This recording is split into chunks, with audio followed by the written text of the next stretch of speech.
And a very pleasant good afternoon as we welcome you in to another edition of the Lion Country Kia Goon and Ironhead Show. Excuse me, the dear Goon will be with us in mere moments. Lots to get into today. Of course, not surprisingly, I'll talk some Penn State Wrestling over the course of the program today as the dear Goon joins us. And we get underway. We're on a Tuesday. Feels like forever in a couple of weeks since I've been on the program, dear Goon. Let's start with a little update. How are you doing there, big fellow? Good, buddy. Yeah, this is just obviously a precaution, all that stuff. I take it on and off and stuff like that. But the only thing that really hurts is my throat. I had a spinal fusion on my neck done. I had 3 fusions done. So got a couple funny stories for you. So my doctor, Greg Bailey, who should be in the Hall of Fame as a miracle worker. Yep. He's got me straight walking again and all that. But he told his nurse as they were bolting me that they have to go through your neck to get to the back to bolt. So they put 3 cages in through my throat. And he looked at his nurse and said, I'm just going to tell you, I don't know how long you've been in the business or how long you're going to be in the business, but you'll never see this again. You will never see something this size. So he said that he had to use like lower back cages that a normal person would have on my neck. So I said, Greg, I've been holding this head up for 53 years. It's going to have an issue. Strong. Man, oh, man. Yep, that's that is. Other than that, I mean, I do feel like you a little bit. My voice will go in and out, and it will hurt. I'll go as long as we can today. I'm just, as I'm telling everybody, you didn't realize how much pain you're in until you're out of it. Yeah. And then I'm like, holy crap, I was in a lot of damn pain because I don't feel it anymore, and now it's time to build from there. So. Yeah, well, we wish you a full and speedy recovery and look forward to seeing you back in person in the near future. Booch will join us, by the way, for the second hour today. So the Goon will go as long as he can here in hour 1, and then Chris Bucanati will fill in hour 2 this morning as we get ready for the NCAA men's hockey playoffs. Did have a chance to check out a little bit of the women's action, both in the semifinals and then Wisconsin's win in the finals. Great job by Penn State and Pagola hosting it. Obviously, a great job by the women's team with its performance all season long. And doggone, right there. I mean, right there with the eventual national champion. So, really fun season for both programs. And now the men's hockey team, we'll see if it can make a run, Goon. And I think at this point, you just sit back and see what happens if you're a fan. I think the season didn't play out exactly the way you were hoping in terms of the health of the team and getting on the role that you'd like to be on. But we talk about it all the time. They certainly have actually a couple of goaltenders that could be that difference maker when you get to postseason hockey. And certainly they have plenty of firepower in that lineup. I mean, it is a really dangerous 3 seed that Penn State goes into this tournament as. Sure.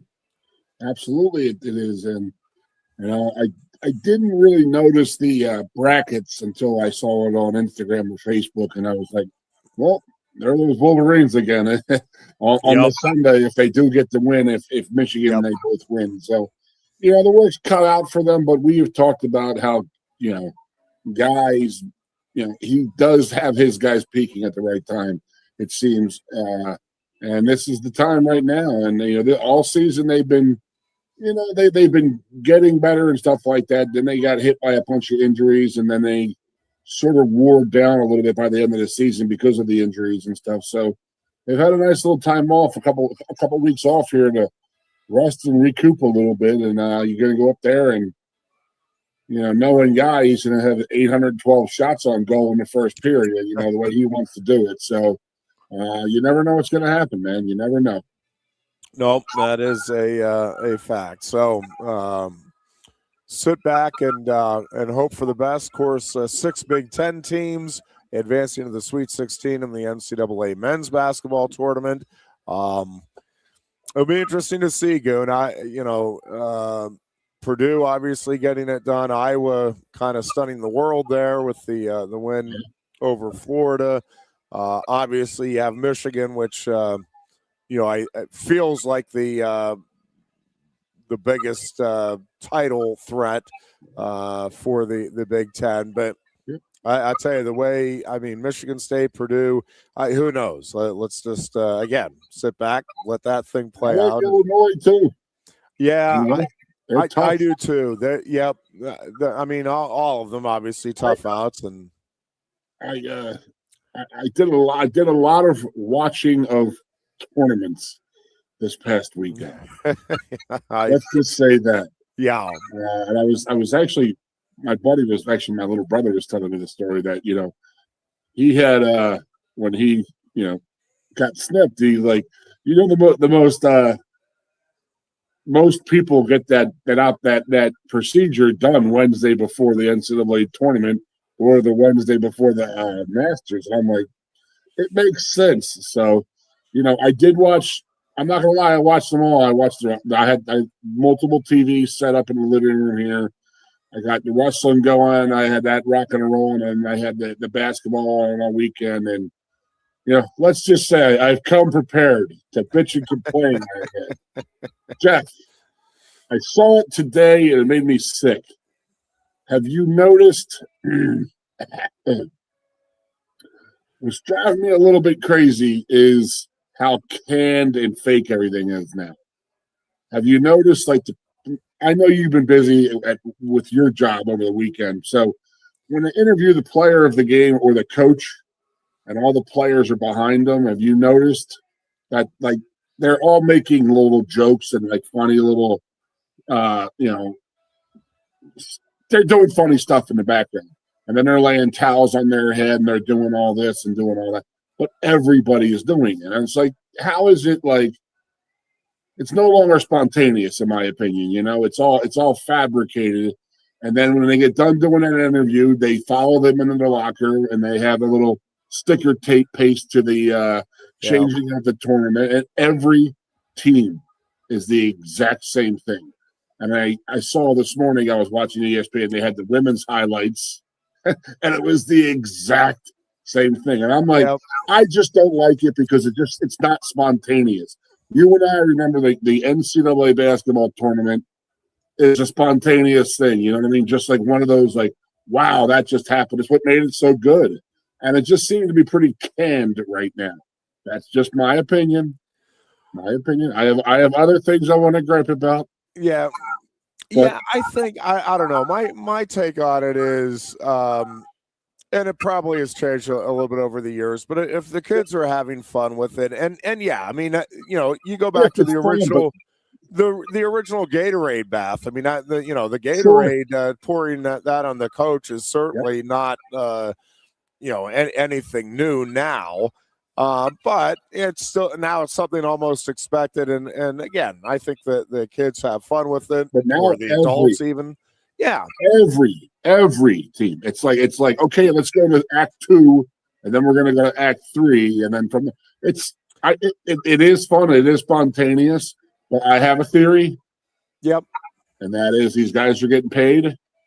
So they're good little soldiers now. They're told where to go, what to do. If you want to get your money, you do this. You act like this, and you do this, and you do that. It just seems like the guys are marching lockstep. That's just my opinion. Yeah, I think there's no question that I guess my interpretation of it is that it's a sincere form of flattery for whoever started it, and I don't even have any idea who started it. I just I don't know, that stuff doesn't bother me really at all. If the kids are having fun with it, they want to celebrate. However you want to celebrate. Again, you've earned it with the win and all of the hours that these guys put in and everything. And I'm cool with it.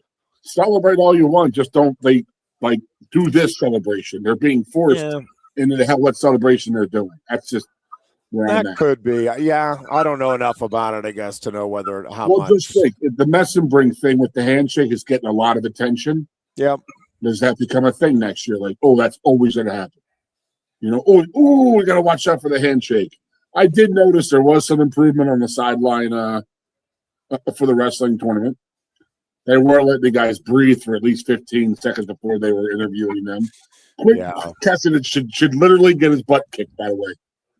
Like somebody's mother or father is going to beat his butt one day. Be like, can I hug my son? He just won a national title. Could you leave him alone, please? Yeah, I don't know. That has become a source of certainly debate. Is the on-field interviews and whether or not, or in this case, on mat or right off mat interviews. Most people aren't giving you a lot because they don't want to give you a lot, and that's fine. So, but again, it's one of those things. Everybody does it. It's expected. I don't know. Are you really learning anything? Every now and then, you'll get that moment. Levi, a buck is a buck from Levi. Yes, that's fun to me. That was funny to me. That was the ultimate redneck coming out, and it's great. It's awesome. That's him. But the reason I do hate those quick interviews is what were you thinking? What were you doing? Dude, let me just catch my breath here. I just did this 25 seconds ago. It's I don't know what I was thinking. I know I wouldn't know what I was thinking. Yeah, I'd make up some canned bullcrap response. But I will to cut you off yet again, Ironhead. You should tell them I'm not talking too much. I really thought ESPN's coverage they really improved this year. I think they really did. It was a step up. I don't know what it was about it. Maybe I was just listening more. The announcers were pretty much on top of it. They were pretty good. Burrows is good, man. No, that's good to hear. Obviously, I didn't hear any of it, and I really haven't heard a lot of feedback. I know there's some that think there's I don't even know if it's necessarily an anti-Penn State bias. It's just that they don't think Penn State gets enough coverage, I guess, early on, or they try to downplay it. And again, I don't see it, so I really don't feel comfortable commenting on it. I have no idea, but I've seen and heard from I forget the three guys who were in the that were calling it, but they had a word for it, and I forget it, so I can't read the comments, but I'm sure somebody's going to comment on it. But they almost said it was like a Penn State fatigue. That's the word that they were using. Listen, a lot of people hear of Penn State fatigue, and I think it was Jordan Burroughs who said, I actually love it. They are making history right in front of me. How could you be fatigued by that? You got to give them the respect and the due. And that was sort of what it ended up being, is they don't want to give Penn State their respect and their due.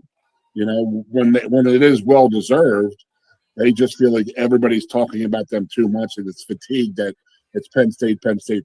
But Burroughs called it out right. He goes, "Nah, I'm okay with it. If you're going to be that good, get on board." Well, yeah, and again, if you're not a Penn State fan, I get it. Yeah, you would be fatigued, and it would be tiresome, and you want to see somebody else. And listen, we were, we being Penn State was on the other side of that in the '80s, and that's when I kind of started to become, more and more of a fan and really following the sport in its entirety. And there were debates back then: is Dan Gable's dynasty good for wrestling? And it's was Nick Saban good for Alabama? Was that good for football? Alabama versus everybody else, was that good? Hell, I loved watching that. You have to respect it. Yeah, again, do you get tired of it? Yeah. Did I want to see somebody other than Alabama win? Absolutely. Did I want to see somebody other than Iowa win? Of course. So I completely get it. If you're not a Penn State fan, this is not nearly as enjoyable, history making or not. Again, you can respect it. You can appreciate it, but not root for it. And again, you watch the New England Patriots and Tom Brady. I mean, everybody was outside of New England was tired of that and wanted to see somebody else. But at the same time, you had to sit back and, holy cow, this is truly unbelievable. Yep. At that level, what the Patriots were doing. And again, when you look at the numbers that Penn State is putting up with this wrestling program, it is it is hard to get your head around just how special this now 3-year run has been. Certainly Cal's tenure has been remarkable, and obviously a great dynasty. But what Penn State has done these last 3 years and the ongoing history that the program is making, from the dual meet win streak to having, Aaron Brooks and Carter Starachi be the first teammates going out together as 4-time champions, and then Carter Starachi not really going out but making more history as the only 5-time champion, and now again, scoring record 3 years in a row, the 10 All-Americans last season. You end up with the 4 champs this year, and 8 guys all in the top 4. I mean, it is hard to believe that a program is setting new standards year in and year out.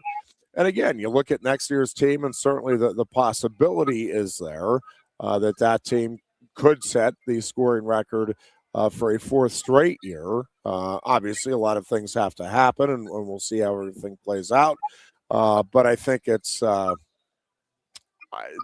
you can be tired of it if you're not a Penn State fan, and I would be too if you're not following or you're not a fan of the program and you're not following it as your team. Yeah, I mean, I get it, and you're rooting for anybody but Penn State. But at the same time, even those folks have to grudgingly concede that this is just truly unreal what Penn State has been able to put together here over these now last 3 seasons. And again, when you look ahead to the possibilities next year with losing only Levi Haynes out of the starting lineup this year, and the possibility of guys like Ono and Kasak and Henkel getting in there, again, very, very special stuff. Couple of things just on the tournament itself. I've been saying this about the Bryce Jordan Center matches too, Goon, but the folks that run the NCAA tournament production, they just have it down now. It is fun to be at, and I had a couple of folks that went to their first NCAA tournaments this year, and both commented about just it was, they weren't necessarily expecting it to be the spectacle that it was, above and beyond the wrestling, between the music and the fire with the entrances for the finals, but just the fun they have with the cameras ahead of time. They do the great hair cam and the oblivious cam, and they'll put a clock on, and somebody's sitting there looking at their cell phone, and they'll run the clock until the person realizes, oh, that's my face up on the video board, and they'll let it run. I mean, I think this year somebody got up near 2 minutes. The one year, I think it was I think it might have been 2 years ago, but it might have been last year too. Somebody went, it was over 3 minutes till they finally, and they're just sitting there, school cameras on them. And that stuff is just fun though. And they, I don't know. I just kudos to whoever puts that stuff together. Jason Bryant and Brian Hazard are the in-house public address announcers, and they are phenomenal. They just do a great job. So, I don't know. To me, it's just a fun event. I've always had fun at it. I like the You're not allowed. What's that? You're not even allowed to have fun at it. You're working. I'll say this. I mean, I've gone 9 of the last 10, 11 years or whatever. Yeah. And I absolutely love it. I mean, I tell everybody, if you ever have a chance to go, go. It is so much fun. You see so many different people that you're like, wait, I just saw that guy on the mat. And there's a lot of interaction in and around the environment, but the stadium environment's great. Cleveland is one of the best places. Obviously, wasn't there this weekend, but with the bars and the restaurants all right there, and the hotels with all walking distance, a little different than Philly was. But yeah, I highly recommend anybody who could ever have the chance to go any session. If you can go the whole time, go the whole time. If you only can go 1 or 2 sessions one day, you got to see. You got to go. It's amazing. I always marvel at, like, that match is over. There's 2 dudes out there.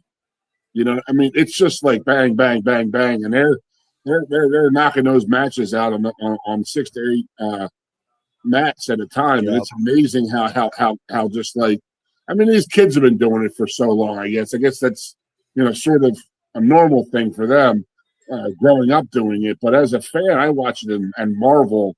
There's a lot that goes into it. They do a good job with it. Yeah, and again, a lot of things we'll get into from the weekend for Penn State, and just you know, thoughts on the sport in general, and everybody's favorite talking point now, which seems to be when and will Oklahoma State catch Penn State. And listen, those conversations are great for the sport. I think it's it's great. There's different people. Oh, they're coming. It's going to be another year or 2, and look out. And other folks on the Penn State side, no, it's going to be a decade. You don't know what you're talking about. That gap is still pretty wide. And the one thing I will just say with today's world is that things can change very, very quickly. And one way or the other, it just anybody that's telling you that they know for a fact what's going to happen in 3 or 4 years, you're out of your mind, because we don't even know what the landscape of college sports is going to be, let alone what how individual teams within that sport are going to be. It feels like Penn State certainly is in a very, very good place right now. I think they have a bunch of kids that are in it for the right reason. I think Penn State is doing everything it can to take care of them in every way, including the financial component. But I think that that they have kids that are I think focused on bigger picture stuff and understanding that this stuff, regardless of how it plays out, is pretty fleeting, and that the 4 or 5 years goes by very quickly, and then you're on to the next stage of your life, and hopefully you're prepared for it. And I think that's one of the things that Penn State does a very good job of focusing on is putting wrestling in perspective, understanding that it is obviously an important element of these kids' lives. It is something that they're putting their heart and soul into, and you want to see them get the results for that. But also that at the end of the day, whether they get those results or not, they need to go on and become, good productive family members, good productive community members, good productive members of the workforce, and that is ultimately going to be the more important legacy that they will leave behind. And I think listening to some of the wrestlers' comments after the championships, Mitchell Messenbrink and Levi Haynes and Luke Lillidahl and all of these guys, Josh Barr, they just have that understanding, that perspective on what is important. And I've gotten to know some of the parents decently well, and it was fun talking to them after the tournament was over. Some with kids that didn't get the results they wanted, some with kids that did, and they all just talked about their gratitude for having their kids here, being part of this program, being able to see the closeness on the team and being able to form those friendships that they know are going to last for life. And I'll share a couple of things, Goon, too, that just again help, because you obviously I'm following the Penn State program and I know these kids and I'm pulling for them, but after it was over, I'm waiting to go over to the social that the wrestling club puts together and the celebration that they have, and I'm kind of circling the building trying to figure out exactly what route I need to go and how I'm going to do this. And I run across Aiden Valencia and his family, the young man from Stanford who won the national title and upset Shane Van Ness at 149. And watching that family enjoy the moment. Now, I want Shane to have his moment, and I'm really hoping now next year he gets it. But, there's a bunch of young men who are putting their heart and soul into the sport. A bunch of great coaches out there that are in it for the right reasons, and their families. I mean, I mentioned it a few times because I really hope fans understand, like, getting to the NCAA tournament, being one of the wrestlers that is in the field of 33 at each weight class is in and of itself a remarkable accomplishment. When you look at the hundreds and the thousands of kids that are competing and that have the dream of wrestling on that biggest stage in college, that don't get in a starting lineup in their college, or don't are in the starting lineup but aren't able to secure one of those berths. Like, just getting there is a big deal. That is a big accomplishment that those qualifiers ought to look back with a ton of pride when they look back on their wrestling careers once it's all said and done. So, then it's obviously an even smaller group that gets to be an All-American. And then, you start talking about getting higher on the podium and then getting to the finals and obviously then winning a title. It's not something that should be taken for granted. And I'm hoping, I guess, that fans understand and appreciate just how truly special what Penn State has done in this last decade is. It is rare.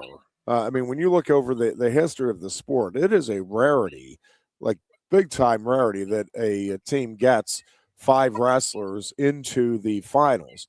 Well, it's become the norm over the last decade for Penn State. They have 49 finalists in the last 10 NCAA tournaments. So, they're obviously just shy of averaging 5 finalists a season for a 10-year period. That's just, not only unheard of.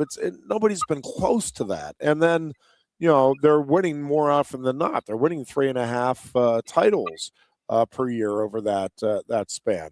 And getting a national champion is a big deal for a program. Getting 2 is a really big deal. And when you start talking about you're averaging over 3 a year for a 2-year period, it's like, wow, that's crazy good. They're doing it again now for a 10-year period, and we'll see how next season plays out. I don't want to get too ahead, but everybody obviously is looking at that roster and realizing the same thing, that hey, Levi's the only senior that is leaving this lineup. And when you look at the guys that are returning and then other guys that are likely to get back in the lineup, and again, we've talked about it as an embarrassment of riches, but is Nate Desmond going to find his way into the lineup next year?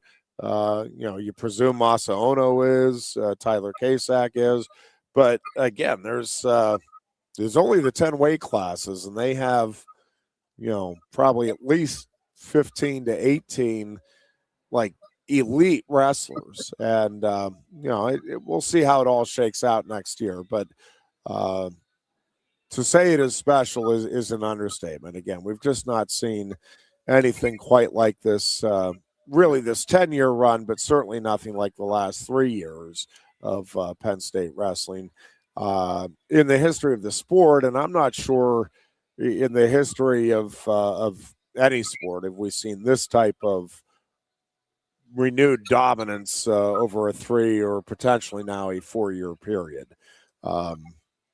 And if you're a Penn State fan, you just need to sit back and enjoy it and appreciate it, and realize that there are a lot of people putting a lot of time and energy into trying to track this program down. And again, I think that's part of what makes it fun, right? And I think that's what I think Kale welcomes the challenge. I think the other coaches welcome the challenge, and really, I think the kids welcome the challenge. They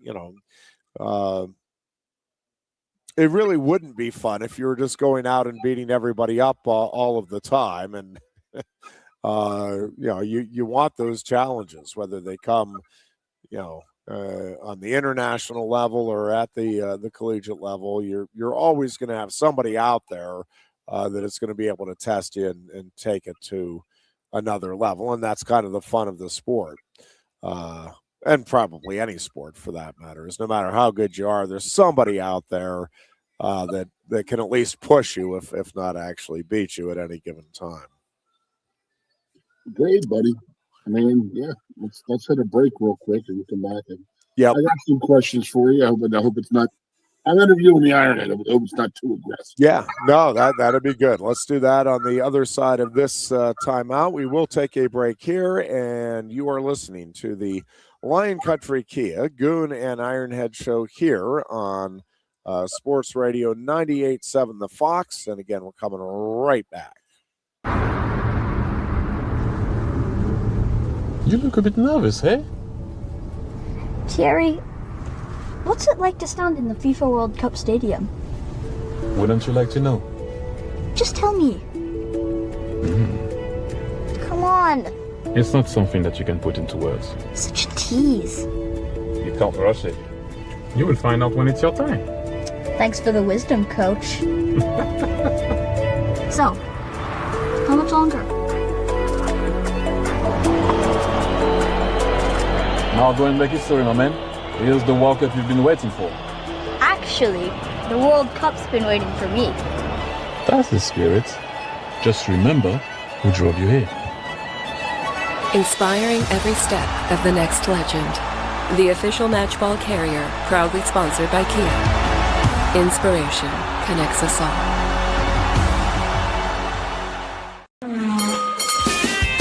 If you love wings, if you love rings, and all kinds of other tempting things, great times, great food, get to Quaker Steak Lube. Get our Best Wings USA, signature sauces, mouth-watering appetizers, or any of our delicious award-winning lube favorites. Great times, great food, get to Quaker Steak Lube.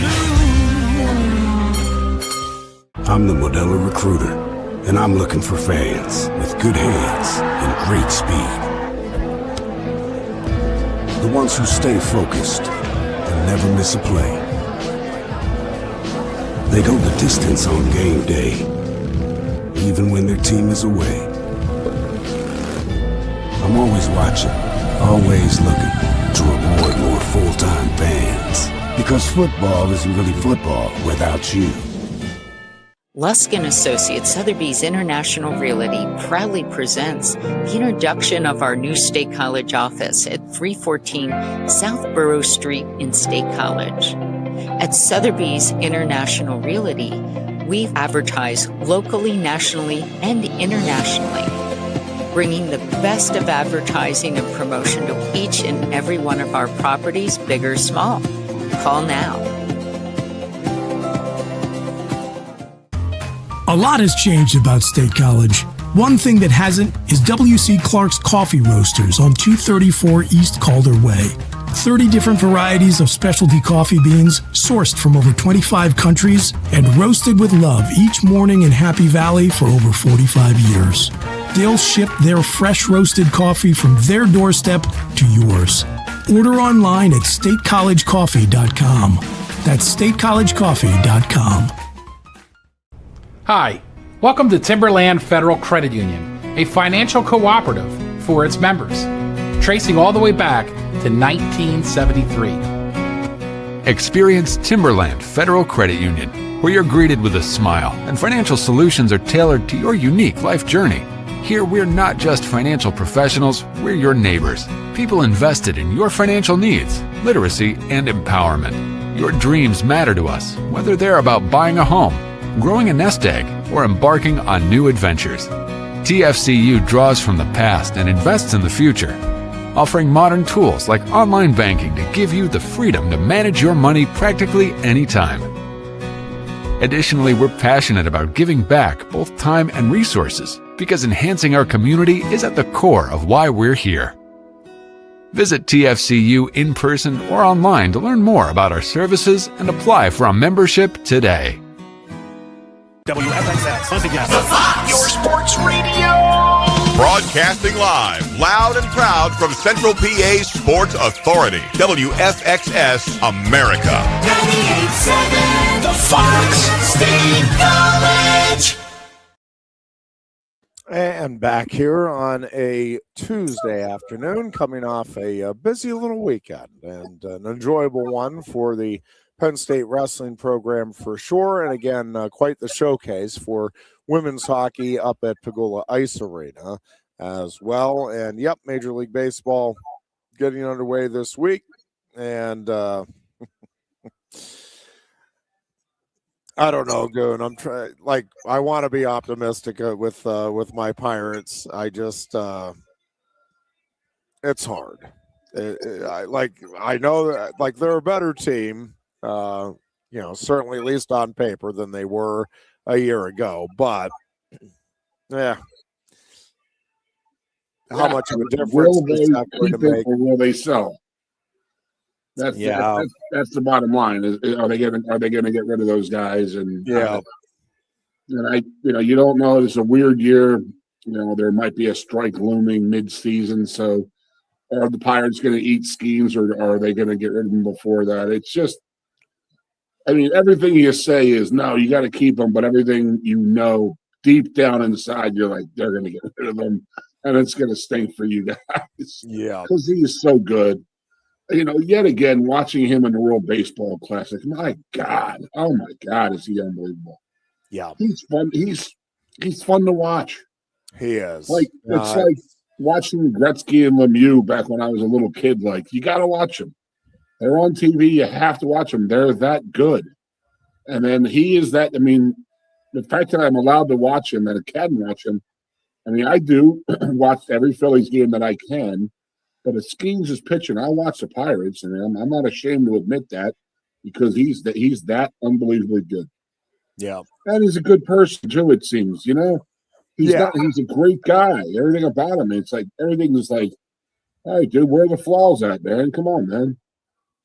Yeah, and I will say the World Baseball Classic was it was a fun watch. Yeah. And obviously, he and the Americans were into it. I think all of the players on all of the teams. It was I think it was a great lead up to the season, and a whole lot of fun really to watch. And again, one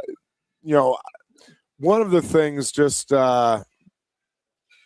I obviously wanted Team USA to win, but kind of like just running into the Valencia family. It's like, oh, you know what?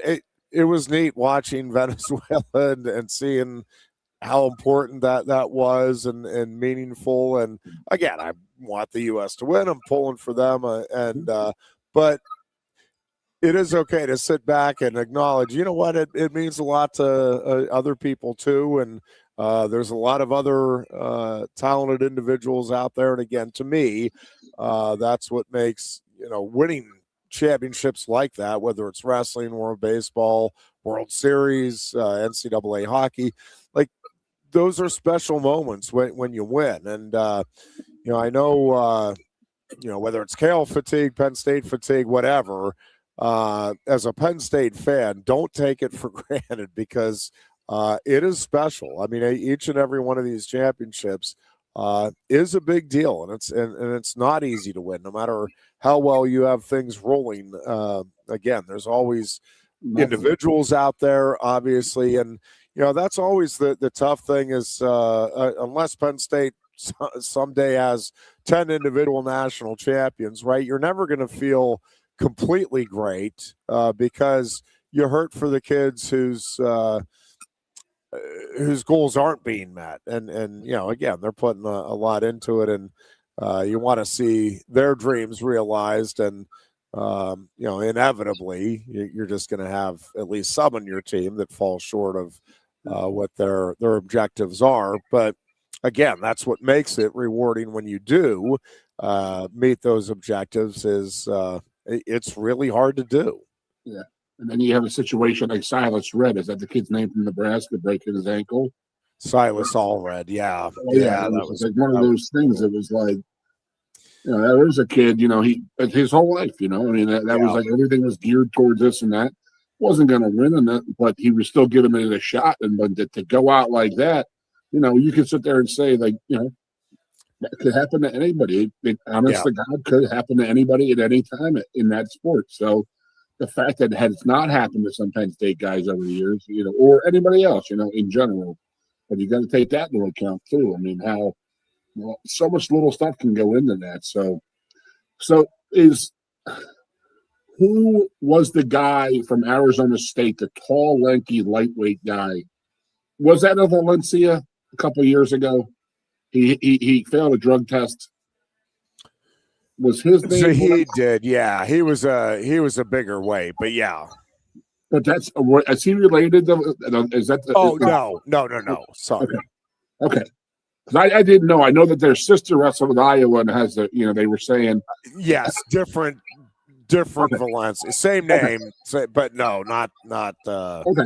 I didn't know, and I guess they would have said it on the TV if they were. But that was amazing to watch and seeing them crying and breaking down. I mean, man, it's not just the kid winning, man. In my opinion, especially in wrestling. I mean, I watch my Carrie's nieces and nephews come and they come to wrestle here every once a year. They make some tournaments down here. I mean, the parents, they put so much into it, man, and it's like. Even you watch the parents during the matches, and I know that you can't do that, but they show them, and it's like they're just as into it as the kids, and it means as much to them when they do win it because it is such an effort and everything that goes into winning a national title and getting to that point. So it is fun to watch and seeing all these kids. I mean, you watch 10 kids' dreams literally come true right in front of you in 2 hours. It's amazing. It's awesome. It is the best thing to watch. And, seeing the parents and the brothers and sisters. And you know what you're watching now? And you haven't seen, and I don't know if this one is canned or not, but they're running the teams out there. They're waiting for their teammates. Did they used to have the teammates on the side? They used to have their mom and dad and the family. But now it seems they have a whole group of teammates, and they'll move them back and forth depending on who's wrestling. But that was, I mean, you got to love it. You got to love the team. I mean, they're getting more of a team aspect to it, I think. And do you think, I mean, that's my first question for you. You know how, like, you want to start duplicating what your enemy is and stuff like that, replicating. Is something like that, like, if you watch Penn State over the years, I mean, yes, I know that there's 10 of them wrestling there, so there's a lot of guys that are on the floor that could be there and around there. But it just seems like the Penn State guys were always having fun and cheering each other on. And I saw more of that this weekend than I think I ever had. I don't know if Oklahoma State, because they were all freshmen, they're all bonded together type of thing. But they seem to be really, really into each other. And I'm not going to lie to you. I got to say this before I forget it. During the medal rounds, the Saturday morning matches, the Brands brothers, they looked like they were having fun, Jeff. It didn't seem like it was like, we're going to go kill somebody if we're not going to win this match. They were just like going out there, rolling it out there, and having fun. Their guys were. And even they looked like they were having fun at that point. But then you get to Saturday night, and it looked miserable again. Well, I mean, it it is tough. Let me start with Caliendo, because I know he's coming under I really think unfair criticism, and it's one of those things. It's just I think you have to understand again just how much they put into this sport, and when you have somebody that you are focused on defeating, and while I don't know for sure that Caliendo has spent hours and hours focusing on Mitchell Messenbrink in a game plan, I would be shocked if he and the Iowa coaches haven't been trying to solve that riddle for the last 2 years and spent more time on that than anything else in terms of how they prepare him. And so they shook hands after the match, and yeah, it wasn't much of a handshake. I've had some people point that out too. All right, he held his hand out and did what he had to do. You tap it. Did you think that he tried to hurt Messenbrink? I guess I'm going to go back to that. I don't think he was necessarily trying to hurt him. I think he was trying to. I think he felt his only way to win was to hit a pinning combination, and that they had obviously settled in on this headlock. Now, there's a fine line there on the whether you're choking somebody and versus that, and how close we were to crossing that line. Okay, I'm not sure. Mitchell is such a unique talent, and is one of those guys, and there aren't a lot of them that have come through. We've certainly had some other marvels, but that are really, really creative, as well as being, you can be dominant but not be especially creative, right? You're really good at hitting the doubles. You're really good at throwing legs in on top, and you're dominant. But Mitchell is one of the most creative wrestlers that we've seen, and he can just beat you so many different ways. And while I don't know this, and I obviously can't get inside Michael Caliendo's head, I think part of what bothered him, and I can understand it to whatever degree, and again, I'm never, ever in my life anywhere near that level of athleticism, so I don't really know. But I think Mitchell Messenbrink, when Caliendo chose top to start the third, again, I think his thinking is, all right, if he gets an escape, what an anticlimactic way to win the championship, so I don't let him, get that shining moment of turning me or getting a takedown. And but I think he also was thinking, hey, if I can hit this headlock and roll him over.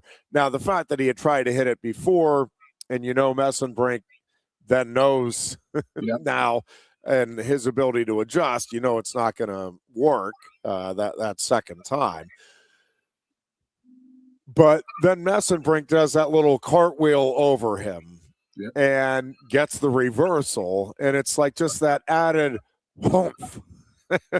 even with you trying to take away an opportunity for last bit of glory in this particular bout, I'm still stealing it from you. Yeah. And I don't think that's what Mitchell necessarily is thinking, but I think Caliendo, it had to be kind of soul crushing, right? This is your last opportunity to wrestle this guy collegiately. You're wanting to, all right, man, I'm finally going to overcome it. And you get manhandled, and then you get a spectacular move to end it, when that's, I think, the one thing you were trying to make sure didn't happen. And so it really, I can understand Caliendo being really, really down. And I just want to sit here and sulk. I get it. And, I've had people, well, that's why you need to put it in perspective and all of that. Yes. And also, do I think Caliendo woke up the next morning and, his life is going to be miserable? No, I hope not, certainly. And I don't think so. But yeah, in that moment, again, you're less than what, half an hour from, you've dreamed about this all of your life, and this was your last opportunity. And not only do you lose, you get, pretty well handled again by the guy that's pretty well handled you every time. Like, yeah, I get it. He's down. I don't know. To me, there's a lot of people making a lot bigger deal of that than I think. Did you see his? I don't know who was filming it after the match. It wasn't ESPN. It was like a local thing. No. Did you see that where he was walking and like going back to the locker room underneath in the guts of the Rocket Arena, and he was screaming at the camera, "I had him right where I wanted him. I had him right where I wanted him." And I mean, I'm not a wrestling guy at all. And I'm like, when in the hell did you have him right where you wanted him? And that was that one move. Yeah. Looking at it from my point of view, and that is a guy who, I play a sport where, some guys do get a little crazy and they do try to hurt you if they're not getting their way, is I think that he was trying to make that move, and it turned pretty ugly pretty quick because Mitchell wasn't ready for it at first, but he got it, thank God. And he didn't get hurt, and I think that Mitchell got pissed. I saw a side of Mitchell. I watched him wrestle 3 years now, and I saw a side of him I have never seen, and that was a vindictive. Like, I'm going to hurt you, I'm going to cause you some serious pain, and I'm going to score the hell out of you. And I think that's when it got a little ugly. I truly think that. But again, that's just my opinion. Yeah. But then him sitting there saying, "I had him right where I wanted him," and I'm like, at what point was that? When he, and then you're right, he did make that move, and it seemed to have surprised me. It surprised the hell out of me. I know that, and it didn't work. And then once it didn't work the first time, it wasn't going to happen the second time. So, but Mitchell handled it so well.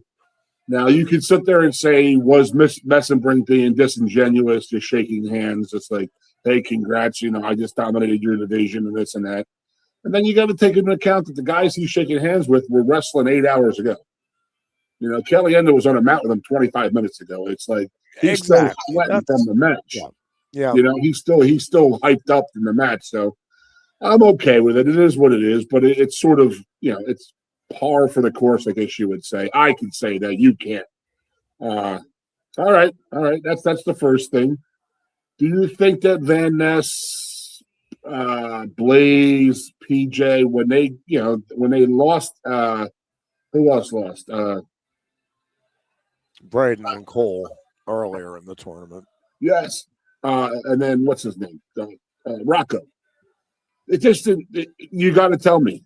Because I don't know. When I was yelling at the TV, it didn't see. They lost their aggressiveness. Was that a defensive thing from the other guys? Because it just seems they've wrestled these guys so many different times that the other guy knew how to wrestle them.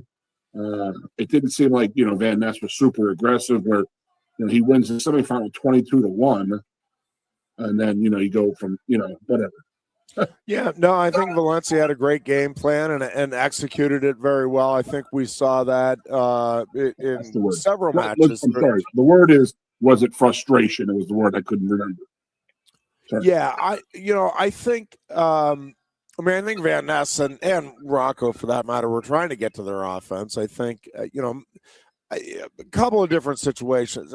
Valencia, I think, just had a very specific game plan and went in with it. I don't think it was overt stalling, but I think he went in with the idea I'm going to get a score and try to make that hold up, and he did. And I think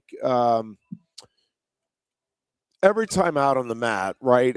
We're going to get into the cliches here, but they're cliches for a reason. But I mean, Cal talks about it all the time, that it and actually Van Ness talks about it all the time, that it's just a learning process. And every time you're out there, you're going to learn something new about yourself. And Alan said, the nosebleed was frustrating. And that was because Van Ness, a big part of his game is the conditioning and trying to wear a guy down. that opportunity was just kind of lost because of the nosebleed issues. And I'm not sitting here telling you that if he didn't have a bloody nose, he definitely wins. But, that is part of his game, no question about it. And so, again, these things play out. It's the same thing. I've tried to be more trying to follow in Cal's footsteps and be more philosophical. I do think PJ Duke got robbed, to put it mildly. I wasn't even going to ask the question because I didn't think that there was even going to be I've never seen anything like it, and that I'm going to lead this into the next question, one of my final two. Yeah. They got to get rid of this brick thing. I mean, it just, you got to tell me you're there. The flow of the match just seems to slow down. And then I have to ask, do you think that the referee blew the whistle by accident, by thinking, I got to get this right now? Like, he stopped. In no way, shape, or form have I ever seen hold somebody stop a match. Yeah, it was strange. Everything about it was strange. It was a very quick takedown call. I mean, I think he had the takedown, but usually in sudden victory like that, you let it play out a little bit because you want to make sure. Now, we can get into the whole reaction time thing because I think that's a discussion that needs to be had too. But usually you're like, all right, we're going to let this play out, even if it is a takedown. Like, I'm just going to wait the extra beat or a couple of beats and just make sure everybody's on the same page here, and then you make the call. The thing with that particular hold and why it really does feel like PJ got robbed is first of all, again, I think it was a takedown when the call was made. What bothers me, and I don't know exactly how to write this into the rules. I don't know that you can. But, it's a judgment call, right? Like, that takedown, there's nothing there that is official that definitively says, all right, that is or isn't a takedown. Like, you could have 10 different officials look at that, and 7 be like, oh, that's definitely a takedown, and 3 be like, not quite. He needs to hold it for another second, or let's see if he gets the cradle locked up, which he was. I think he was going to roll him over to his back is the thing and leave no doubt about it. Yes. And by stopping it and then having a second official, the review official, come in and say, well, no, I don't think it was a takedown exactly when it was called. Like, that is, to me, unfair 3 different times to PJ. One, you made the takedown call when you did. It's a judgment call. Now you're having somebody else's judgment say, well, no, I don't think it was. Well, I can't sit here and definitively tell you one way or the other. Again, to me, having watched it way too often now, it was a takedown. But the fact that somebody else thinks it wasn't, it's like, okay, whatever. But the second part of it is, by stopping it when they did, now you've prevented the opportunity to definitively, where 10 different officials, 100 different officials would look at it and say, well, no, there's no doubt about it. Even Oklahoma State's coaches wouldn't throw the break. It's like, well, no, he's on his back in a cradle. That's it. So he's denied that. And then the third thing is, all right, you've been told by the official, right? The only reason you stop the move is, hey, you won. So now you've been told, stop, don't continue. You've won. So, one, again, you're given the takedown. Now it's been overruled. 2, you were denied the opportunity to get a clear-cut takedown and maybe even a pin. And then 3, now you've got to, your mindset has to go back to, all right, no, this isn't over. I still have to wrestle. Now, again, I get the mentality, and hey, no matter what, I'm going to find a way to win. Fine. I'm just telling you that now Robidoux knows that, hey, man, I got away with one. Now I can let it fly. And PJ, anybody, like that is a tough mental reset, right? It's like, returning a kickoff for a touchdown, or, I guess now it'd be throwing a 25-yard touchdown pass, and then, after the celebration occurs, then it's challenged. Like, it's not challenged right away, and then it's like, oh wait, no, now that's a tough reset. Well, that's where I'm going to compare it to the NFL, and that is, what the hell's a catch in the NFL is pretty much what the hell's a takedown in college wrestling right now. Yeah, I mean, and then the other thing that gets me all wound up is, it just seems to me that the coaches are way too freaking involved anymore. Like, there's two kids wrestling, let them wrestle. I don't need coaches out there with bricks and throwing loaves of bread at people.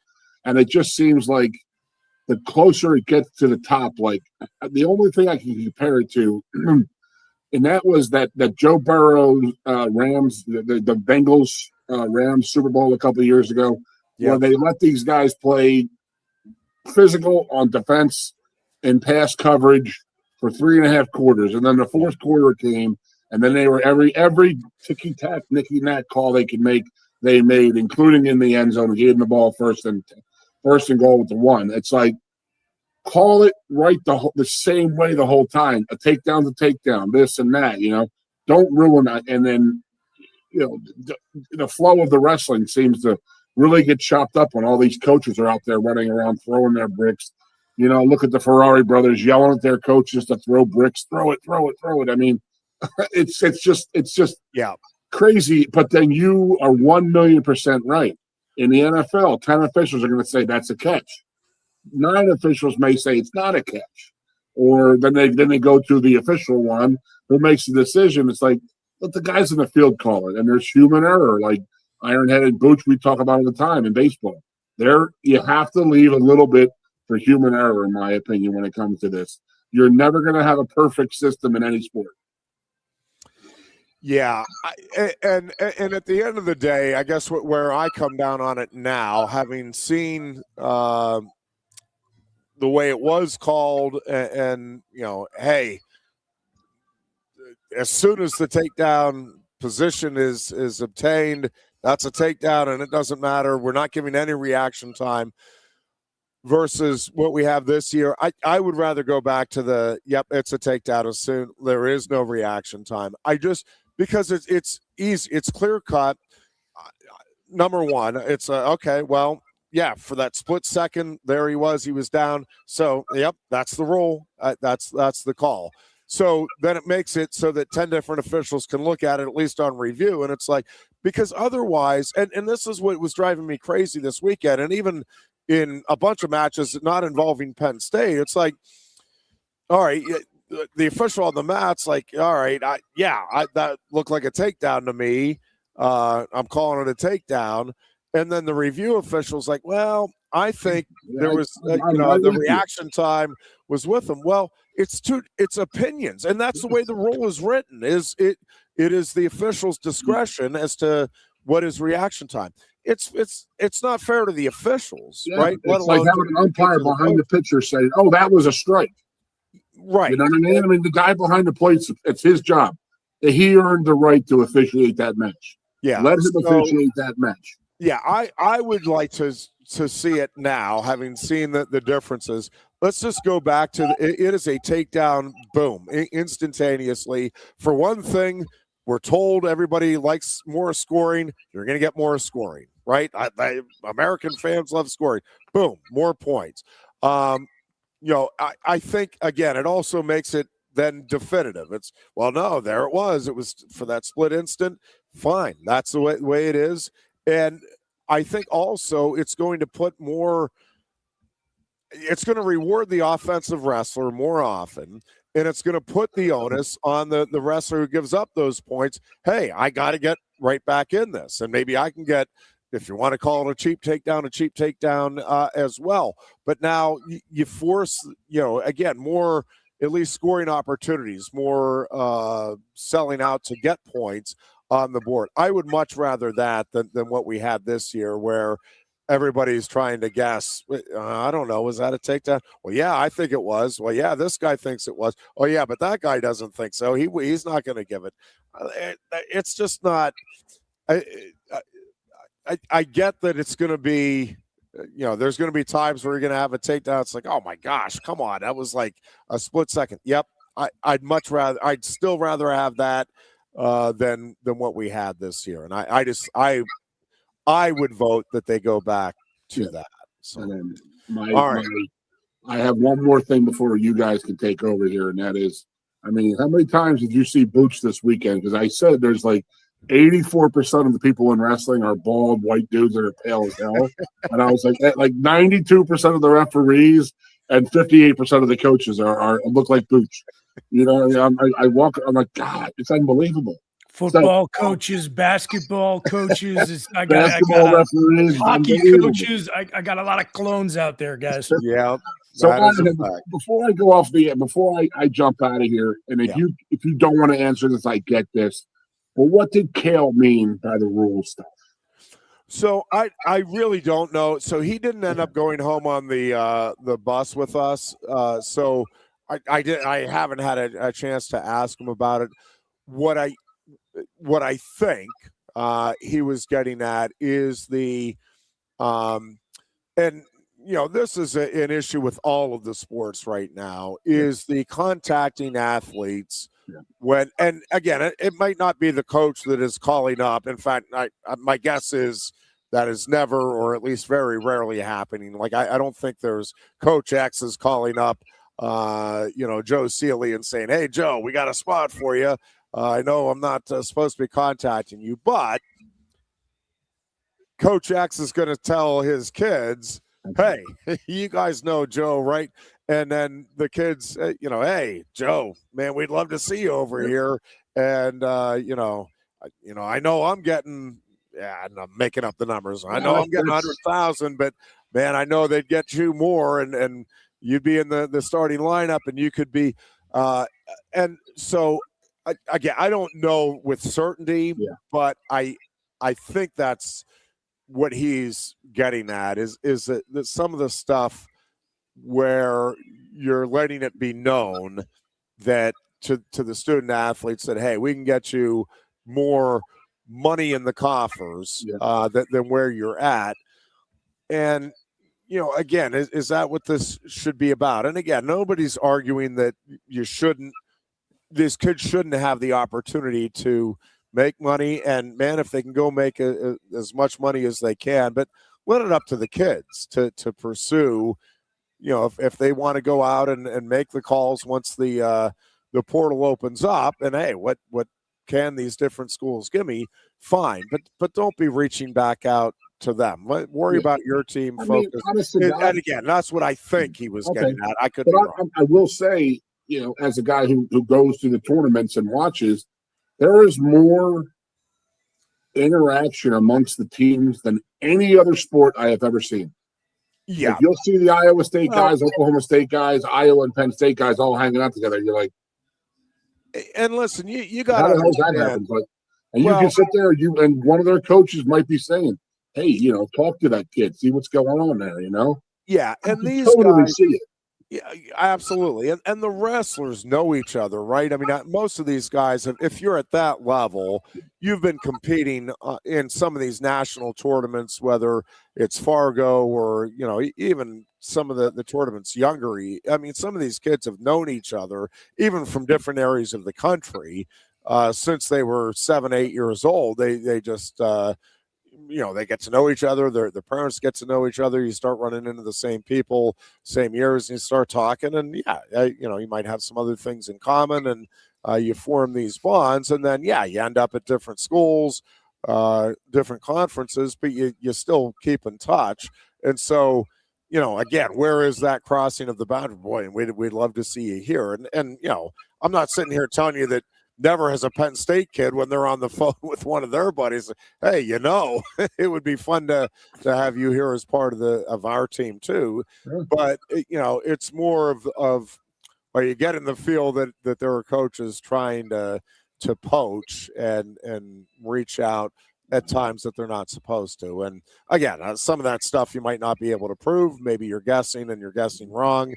But it is a problem, and it's a problem across sports. It's not, that's not a wrestling issue specific. But all right, You notice nobody told on themselves by protesting after he made those comments.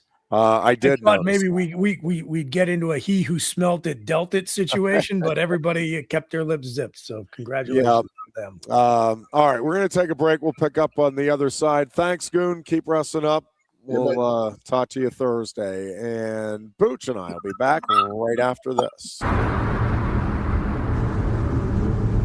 You look a bit nervous, hey? Thierry, what's it like to stand in the FIFA World Cup stadium? Wouldn't you like to know? Just tell me. Come on. It's not something that you can put into words. Such a tease. You can't rush it. You will find out when it's your time. Thanks for the wisdom, coach. So, how much longer? Now go and make history, my man. Here's the World Cup you've been waiting for. Actually, the World Cup's been waiting for me. That's the spirit. Just remember who drove you here. Inspiring every step of the next legend. The official matchball carrier, proudly sponsored by Kia. Inspiration connects us all.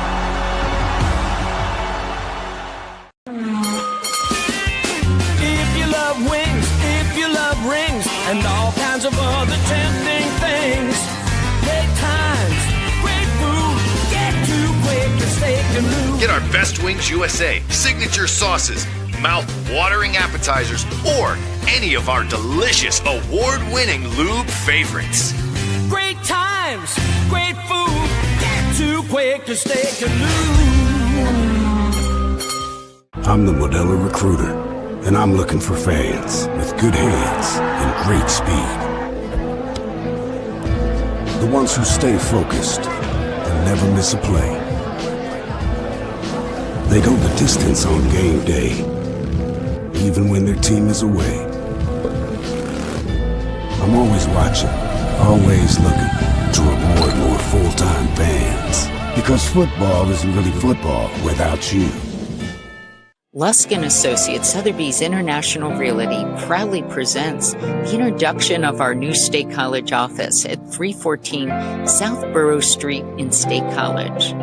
At Sotheby's International Realty, we advertise locally, nationally, and internationally, bringing the best of advertising and promotion to each and every one of our properties, big or small. Call now.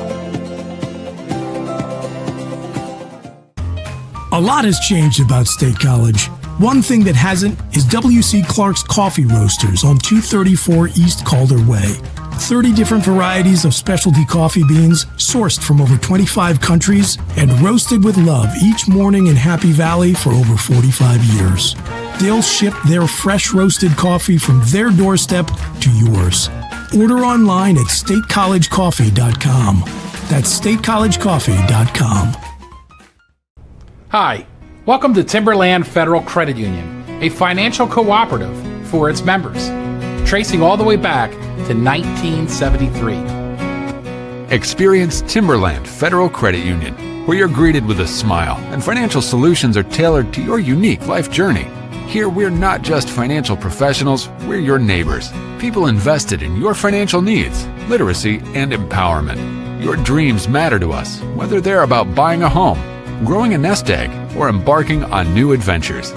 TFCU draws from the past and invests in the future, offering modern tools like online banking to give you the freedom to manage your money practically anytime. Additionally, we're passionate about giving back both time and resources because enhancing our community is at the core of why we're here. Visit TFCU in person or online to learn more about our services and apply for a membership today. WFXS. Once again, the Fox, your sports radio. Broadcasting live, loud and proud from Central PA's Sports Authority, WFXS America. 98.7, the Fox State College.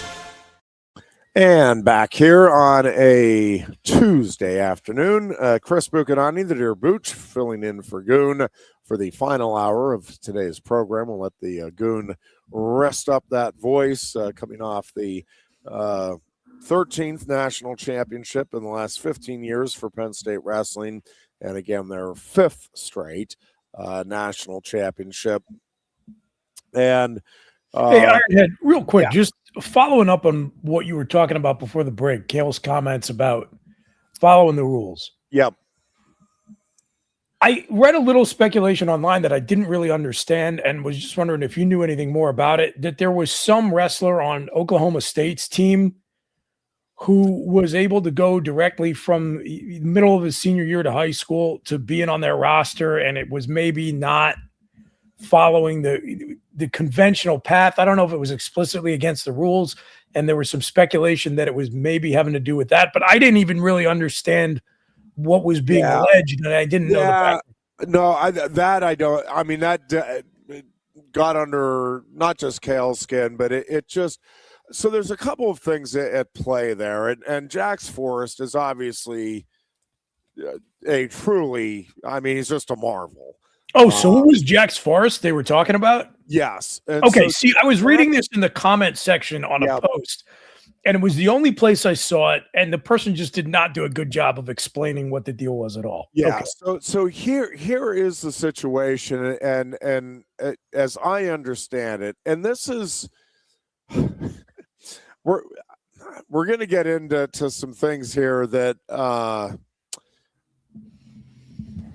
different people are going to have different opinions, and obviously that's fine. I do think at the end of the day, it is just hard to say that there needs to be hey, we just need to across the board make it so that this is the way it is. Yeah. Because I do think there are exceptions. And just to back this up, and I'll try not to get lost in my thoughts as I sometimes do on this stuff, but we have the discussion every now and then on, at the youth level in particular, but I think even at the high school level, like play multiple sports if you're a good enough athlete to do that, and then you can specialize later. Generally speaking, I think that is what you should do. And the example I use probably way too often, it is David Taylor. And I just, I got to know him and his dad very well. And David said he knew at like age 5 or 6 that he loved wrestling. I mean, he like, it wasn't his dad pushing him into it. It wasn't that it just, man, I love doing it. Like this is, and I make the comparison to every now and then you have that, like 3-year-old pianist or 3-year-old singer, and they're belting it out, and they love it, and they have that natural talent for it.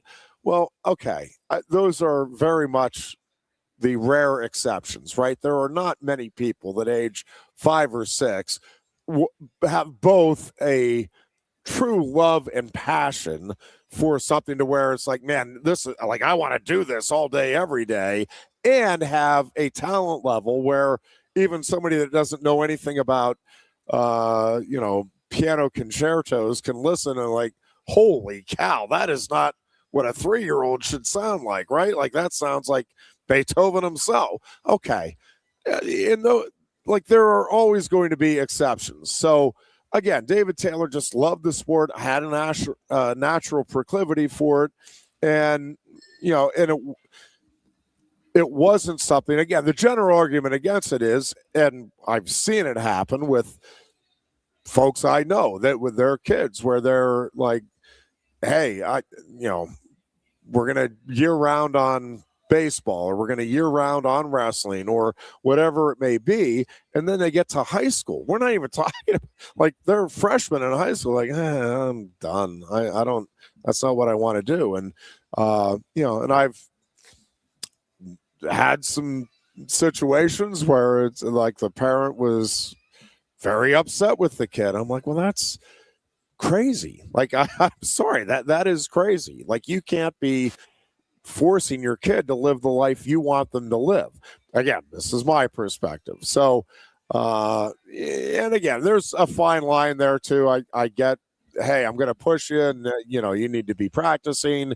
If you're going to do this, you're going to do it right. Well, I don't want to practice today. I'm not saying you don't ever force your kid to do something that they don't want to do, but if they're tired of it and they're not getting joy out of it, it may be time to, hey, let's back out of this, and not give them grief about it because you wanted them to get a college scholarship or you thought this or that.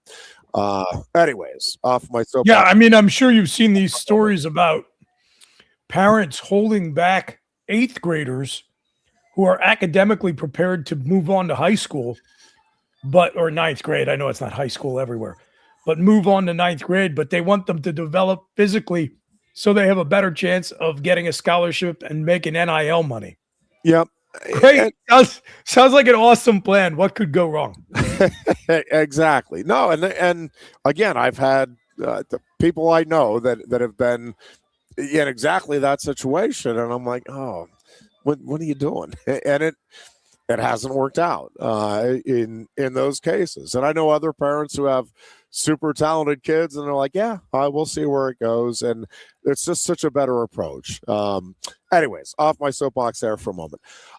So part of it is then it's also just kind of what you experience and what you see that always is going to help, I think, shape your beliefs or your thoughts. So one of my more favorite years of my life was my senior year of high school. I just had a great group of friends. We had a great time. I mean, just a lot of wonderful memories and a lot of people that I've stayed in touch with. And even those that I haven't stayed in touch with, I still, I have a lot of great memories. So the gray shirt thing, where guys will, and now we're into football, but where guys will leave their high school, right, midway through their senior year, and usually they finish up online, and or whatever it may be, but they get the course load that they need to get to graduate high school, but they get a head start on their college careers. And I know many people, like I've talked to people then years afterward, like, yeah, no, I don't have any regrets. And then I have talked to a couple, and they're like, yeah, you know what, in retrospect, I mean, yeah, I wish I would have, like, I missed my graduation, and I wish I would have done that. But again, it's not everybody has the same reaction even years later. And so I think it's a shame when you miss that last part of high school, but I'm not sitting here telling you that you shouldn't be able to get a jump start on your college career if you want. Now, what we have not seen that I'm aware of, and I'm pretty sure Jax is the first in wrestling, where, again, this is Jax Forest's senior year of high school. I'm still not even exactly sure how this works, and I read one kind of pseudo explanation, but apparently he did graduate high school in December. Now, again, I'm not entirely clear. I don't know if that was an option. I mean, I know, like, every now and then you do read about these kids that are like 16, they're geniuses, and they're, in med school at 16 years old. Again, I'm talking about like 3 individuals I've read about over the last 20 years type of thing, where you're talking about the rare exception. But yeah, every now and then you get a super genius. I don't know. I mean, maybe you could have. I'm not aware of anybody that even at least was aware of any option when I went to state college in the 1980s where anybody, we weren't aware that you could graduate high school early. I don't know if you could, but nobody did, and I don't think anybody was aware of it. So somehow Jax Forest and Oklahoma State hatched the plan that, hey, we're going to have Jax graduate in December, and apparently from what I gather, that is what happened. Like, he is done with high school. It's not like he's continuing to finish up high school while he's at Oklahoma State. It's that he is done. And now he is enrolled at Oklahoma State that in January. It would be kind of ridiculous to have an NCAA champion who was yet to graduate high school. Right? Yes. Yeah. But at the same time, it's a little weird, right, just to have it the way it is, where have you ever maybe I don't know, I always think everybody's we only have the experiences we have. Do you know anybody, Booch, who graduated any time other than late May or June from high school? No, not personally. I've had some friends that didn't graduate high school, but yeah, I mean, right. I understand in football, you see guys who do the early graduation and they come to school and they enroll in the spring semester. But what I've not heard, I'm trying to think back. So, wait, there's only a few winter sports whose seasons straddle the fall and the spring semesters, where you have that winter break in between. And hockey is one of them, and hockey is already goofy with the way they source their talent. So really, we're talking about what here, Ironhead, other than ice hockey, just wrestling and basketball? Am I missing one? I mean, maybe gymnastics, but I think gymnastics maybe a little now, bit, for the most part, is starting in like January. Like, right. I don't know that.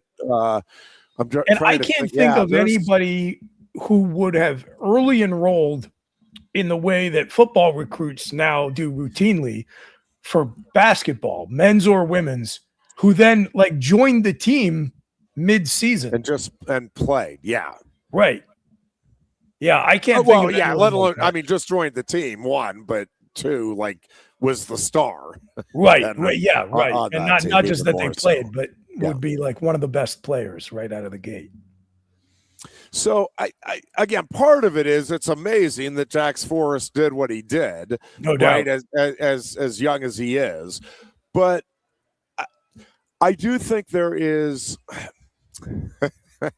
and again, I'm trying not because maybe it's just the way I'm wired, and not everybody needs to be wired like I'm wired. I get it. It just, I do worry, and maybe it's a illegitimate worry. Maybe if a bunch of kids want to do this, that's fine. Again, there are not many kids that are going to be able to have the impact Jax Forest did, even if they forego that final semester of their senior year. I don't care. And we are having more and more superstars, as we saw. The number of freshmen that were in the finals, that were in the top three, that won titles this year in wrestling. And you're seeing it more and more. These 17, 18-year-olds that are splashing onto the international stage even, and making a significant impact. I mean, it is truly impressive. At least on the U.S. side, is that attributable to youth wrestling getting better and more competitive? Yeah, I think so. To go back to the earlier conversation, I think you are having more kids make the decision early on, early being 8, 9 years old, that, hey, this is my sport. I love it. And I want to compete at the highest levels. And they're going to camps. They're going to camps with David Taylor, with Cale Sanderson, with, all of the, Kyle Dake, all of these high-end guys. So they're going to those camps. They're getting elite coaching at the high school level. And there are several programs out there, prep programs, and even, just high school programs where kids are willing to, their families are willing to move into the area because, man, we want to get with that coach. We know what he can do, what he can produce. And again, we can have if you want an argument, debate on that and whether that's healthy and everything. But, they're getting top end coaching and they're getting exposure to top end competition at young ages, and then obviously able to develop at a very high rate. And, I think we've seen it change dramatically probably over the last 20 years or so, where, again, when I first started covering the sport, even, throughout the 90s, like it was, I mean, it happened, but it was like an embarrassment if you were a senior and lost to a freshman. Like, it was like, how does that happen? I mean, I've been in the weight room and all of this stuff at the college level.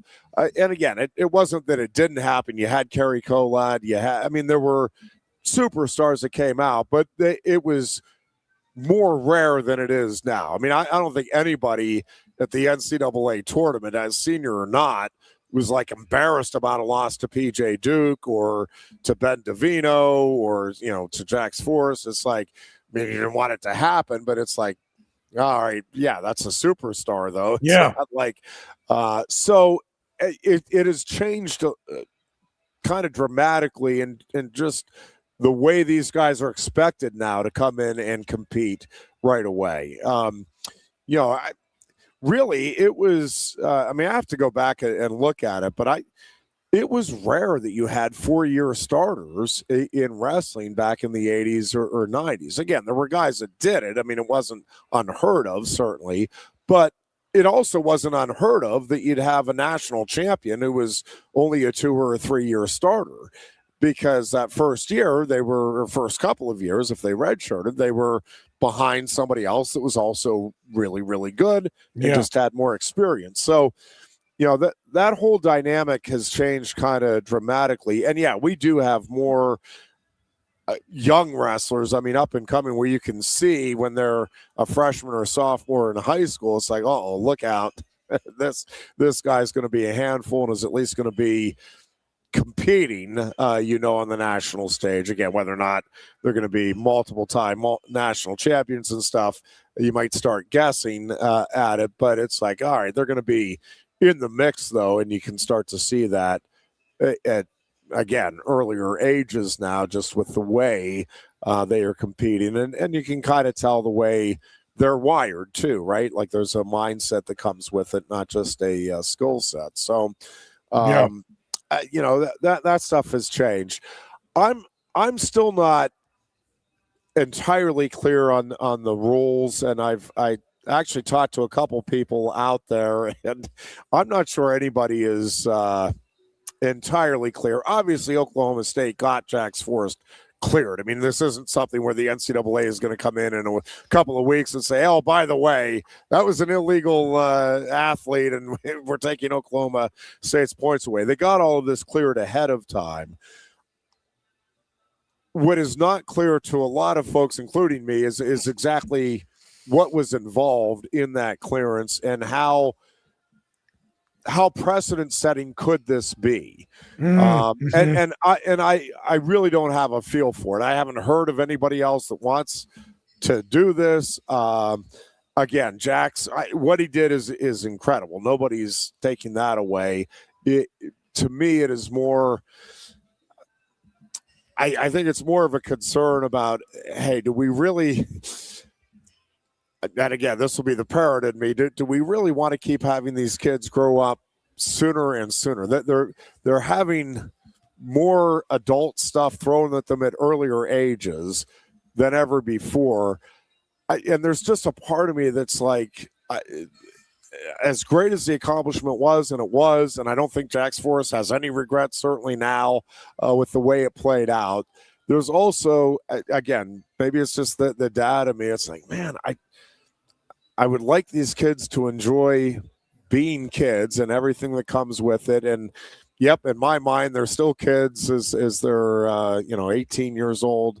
And then somewhere throughout that college career, hopefully, you're making the transition from childhood to being a man and all of that. But well, you remember, I mean, I'd like to have them have that experience. Yeah, for years, Joe fought against the tide on early enrollments for exactly that reason. He said, don't give up the last half of your senior year in high school because you can only do it once, and college will be there for you. And once you let that opportunity pass, it's gone forever. I mean, I'm with you.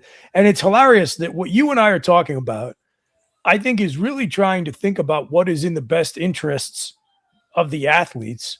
Like, these guys are going to go play at Power 4 schools in football, or a kid like Jax Forest, who's going to have his pick of the top wrestling programs in the country.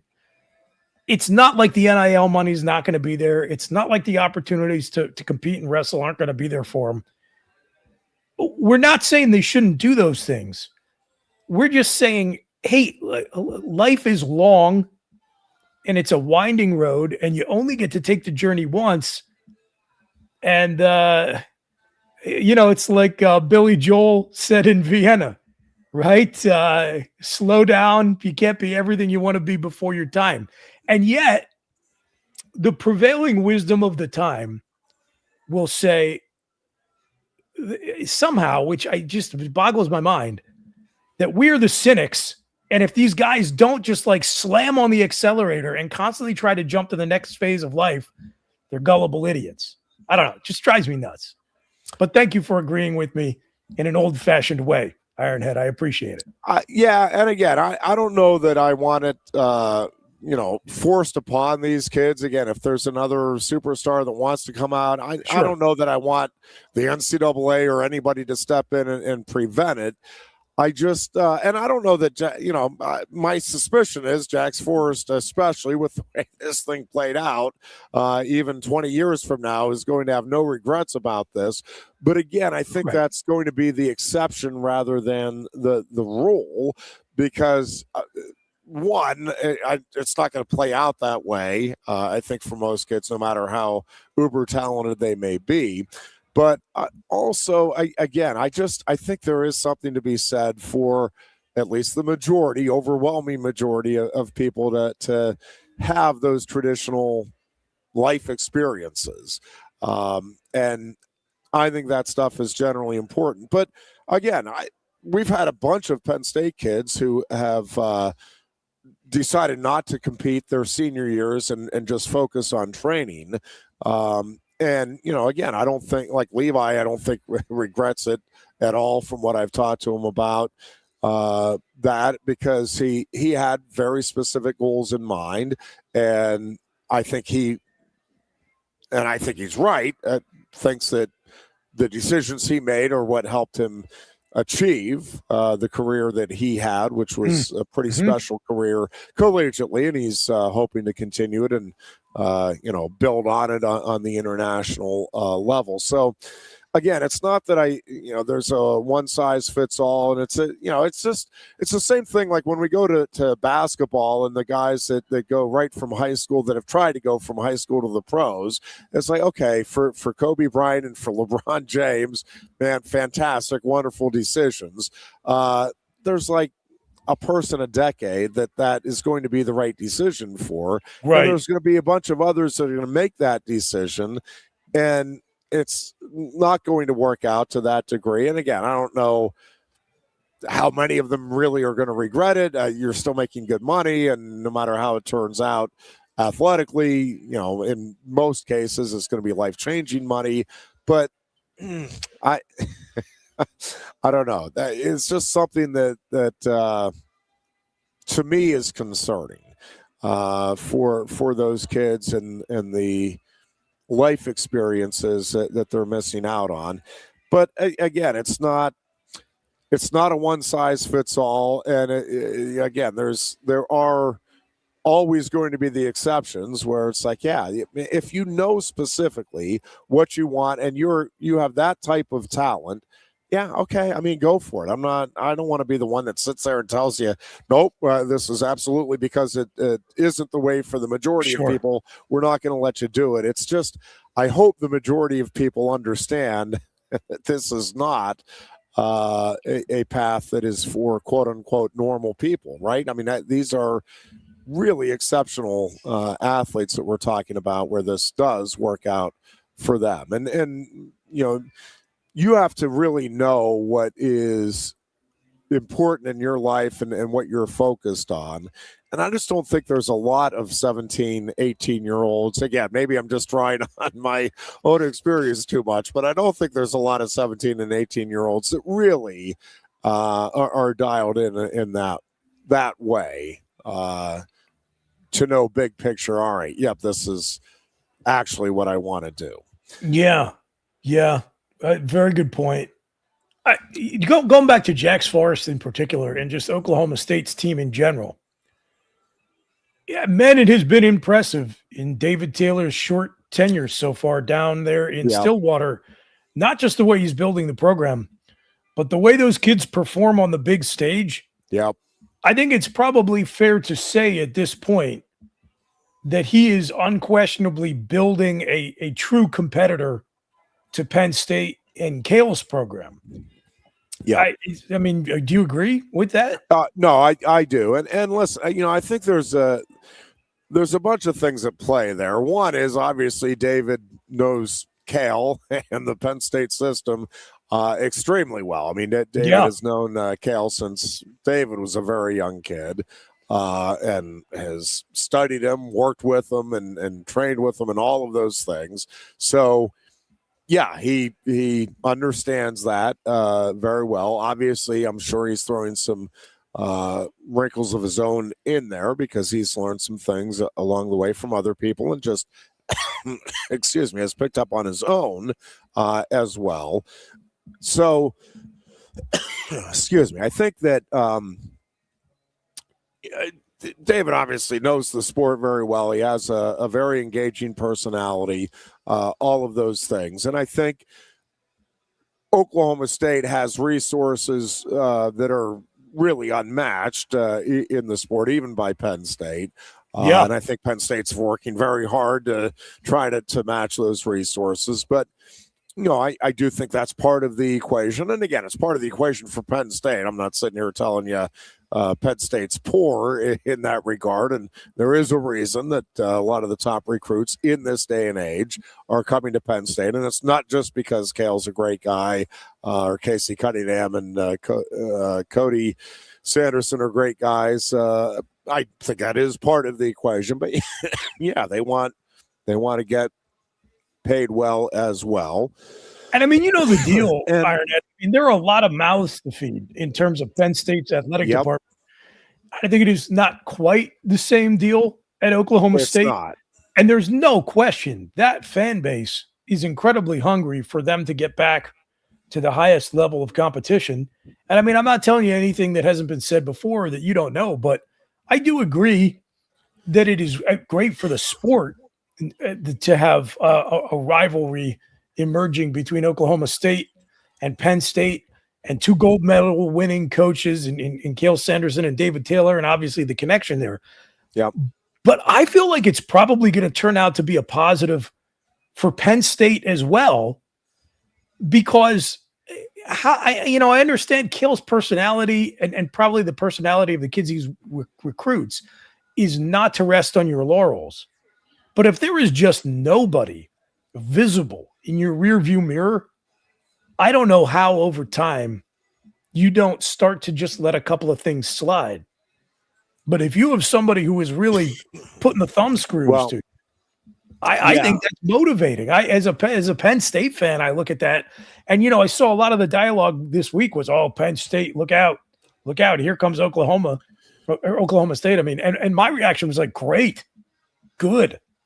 Well, I don't think it was going to be an issue for Cale and the coaches or even the athletes. What I do think, and maybe what I hope as somebody that's around the program, is that it does continue to light the fire under the boosters, and understanding that, hey, to go back to let's not rest on this. It's, hey, these guys are gunning for us. Do we want to stay on top? What do we have to do to continue to provide the resources? And again, we can bemoan whether we like that or that's the way it should be. But I mean, that's the reality. And all of those top programs, I mean, Iowa State, Ohio State, Michigan, I mean, they're looking at the exact same thing and saying, hey, what do we need to do? Who do we need to talk to? What buttons do we need to push with the alumni base to get the resources into where we can be competing for national titles on a regular basis as well?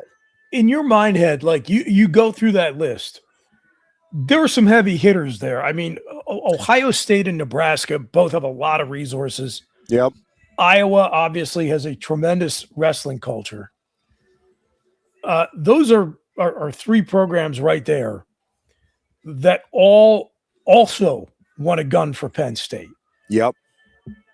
And I almost feel like right now, and probably depending on how much separation emerges over the next 2 or 3 years, they probably view Oklahoma State as a bigger threat to their programs than they do Penn State, right? Because they want to be in position to try to have the best chance to catch us in a down year, knock us off, narrow the gap.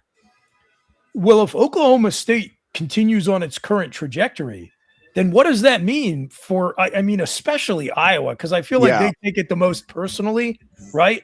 Although I know like Michigan, Ohio State, Nebraska, they're all coming hard after it. Also, Virginia Tech, too, by the way. Yes. Desperately wants to get into this mix. Big time. Yep.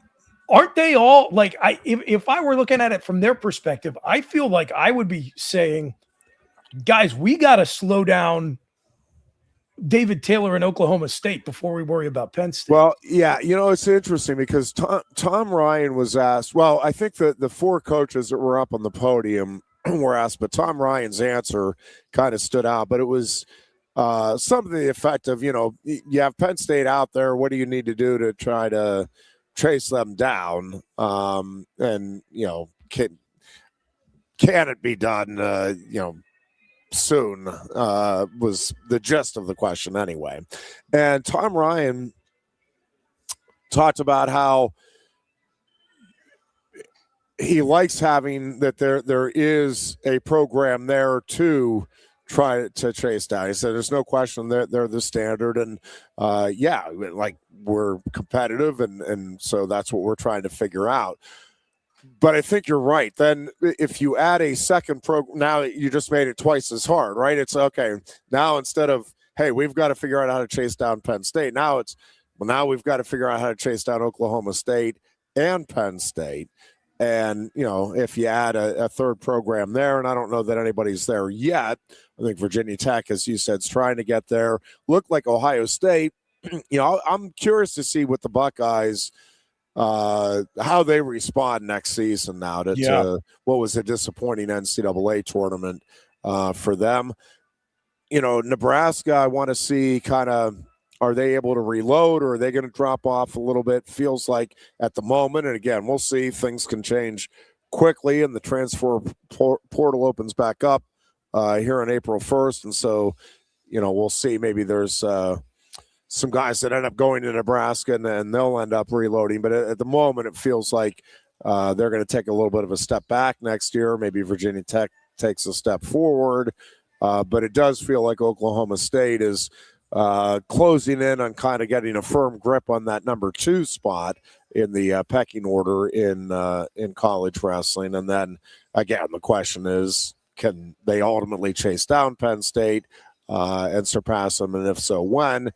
And, again, anybody that tells you they definitively know the answer is a liar, but that's going to be kind of the fun for wrestling fans over the next few years, is watching that play out. And again, is there another program at Ohio State or Virginia Tech or, one of those other programs that can worm its way into the battle, at least for an individual season or two in the coming years? And again, I think we're just going to have to see how that plays out. But I think that's going to be one of the things that's going to be fascinating to watch in college wrestling here over the next few years. All right, we're going to take a break here, and then we're back with a fairly short wrap on our Tuesday edition. It is the Line Country Kia Goon and Ironhead show. We're back after this. You look a bit nervous, hey? Thierry, what's it like to stand in the FIFA World Cup stadium? Wouldn't you like to know? Just tell me. Come on. It's not something that you can put. Oops, that was my fault. Hang on. You look a bit nervous, hey? Thierry, what's it like to stand in the FIFA World Cup stadium? Wouldn't you like to know? Just tell me. Come on. It's not something that you can put into words. Such a tease. You can't rush it. You will find out when it's your time. Thanks for the wisdom, coach. So, how much longer? Now go and make history, my man. Here's the World Cup you've been waiting for. Actually, the World Cup's been waiting for me. That's the spirit. Just remember who drove you here. Inspiring every step of the next legend.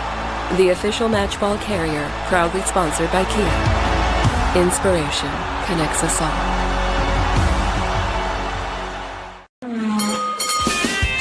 If you love wings, if you love rings, and all kinds of other tempting things, great times, great food, get to Quaker Steak Lube. Get our Best Wings USA signature sauces, mouth-watering appetizers, or any of our delicious award-winning lube favorites.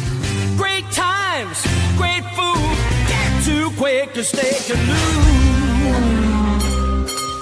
I'm the Modelo Recruiter, and I'm looking for fans with good hands and great speed. The ones who stay focused and never miss a play. They go the distance on game day, even when their team is away.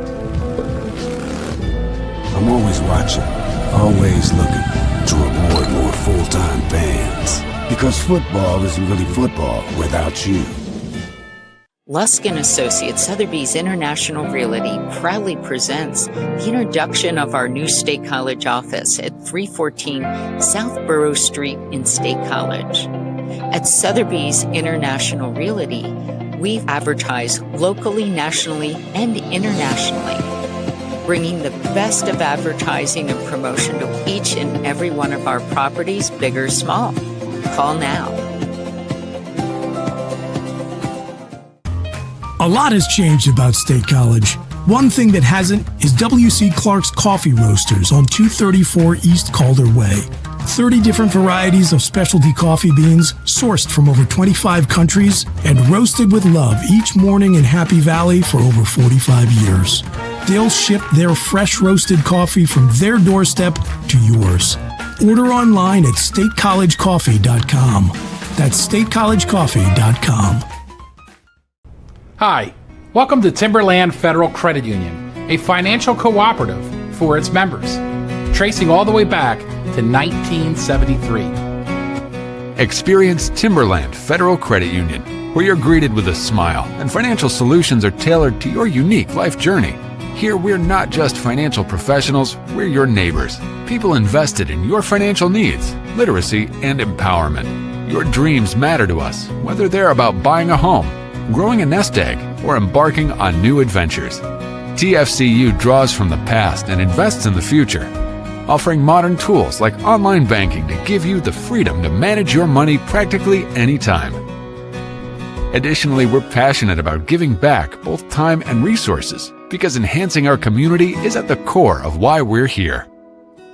Visit TFCU in person or online to learn more about our services and apply for a membership today. WFXX, once again, the Fox, your sports radio. Broadcasting live, loud and proud from Central PA's Sports Authority, WFXS America. 98.7, the Fox, State College.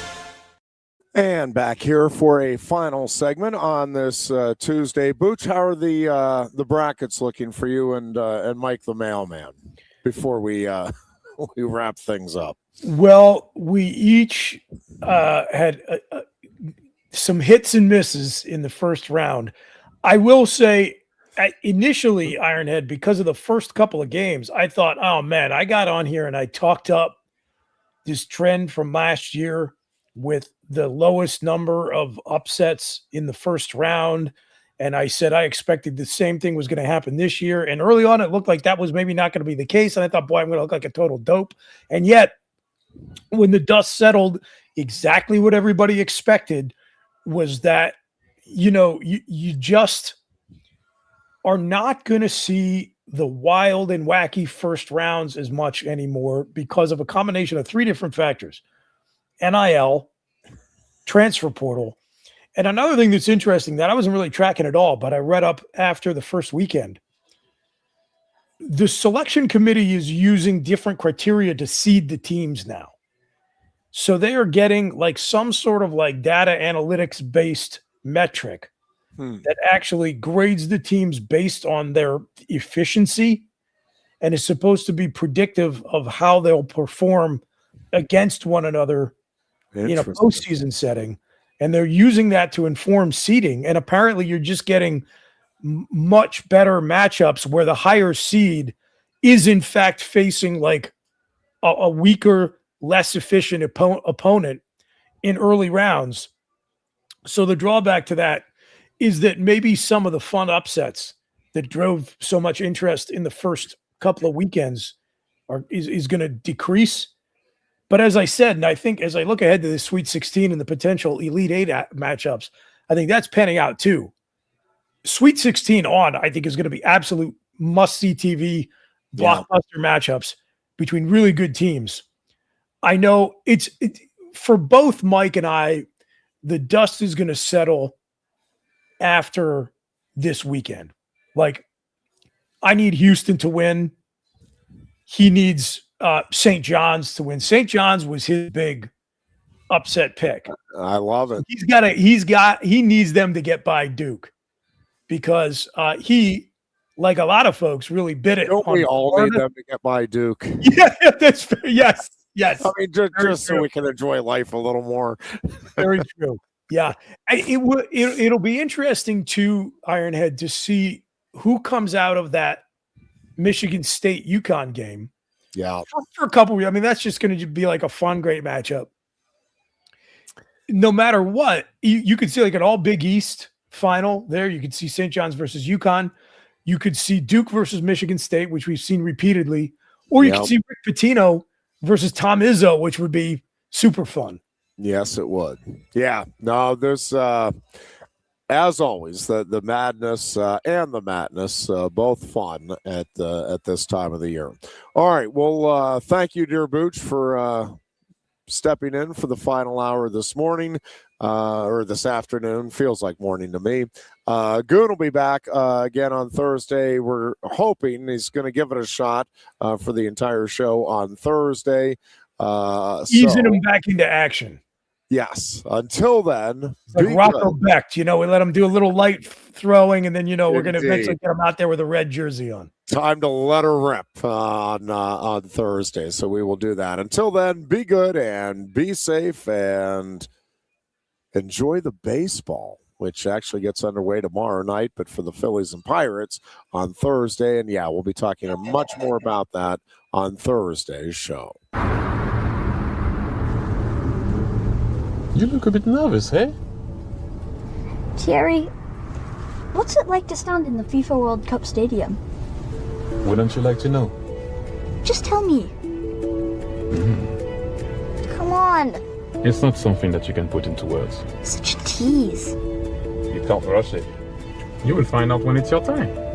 Thanks for the wisdom, Coach. So, how much longer? Now go and make history, my man. Here's the World Cup you've been waiting for.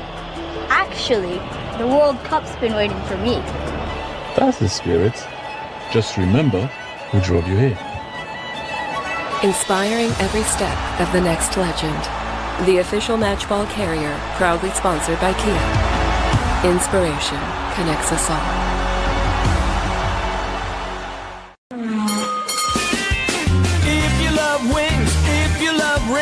And all kinds of other tempting things. Great times, our Best Wings USA, signature sauces, mouth-watering appetizers, or any of our delicious award-winning lube favorites. Great times, great food. Get to Quaker Steak Lube.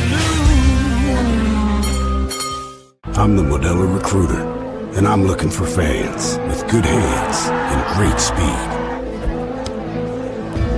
The ones who stay focused and never miss a play. They go the distance on game day, even when their team is away. I'm always watching, always looking to reward more full-time fans. Because football isn't really football without you. Lusk & Associates Sotheby's International Realty proudly presents the introduction of our new State College office at 314 South Borough Street in State College. At Sotheby's International Realty, we advertise locally, nationally, and internationally, bringing the best of advertising and promotion to each and every one of our properties, big or small. Call now. A lot has changed about State College. One thing that hasn't is W.C. Clark's Coffee Roasters on 234 East Calder Way. 30 different varieties of specialty coffee beans sourced from over 25 countries and roasted with love each morning in Happy Valley for over 45 years. They'll ship their fresh roasted coffee from their doorstep to yours. Order online at statecollegecoffee.com. That's statecollegecoffee.com.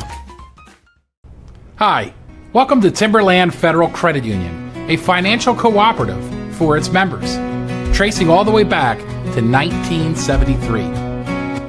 Experience Timberland Federal Credit Union, where you're greeted with a smile and financial solutions are tailored to your unique life journey. Here, we're not just financial professionals, we're your neighbors, people invested in your financial needs, literacy, and empowerment.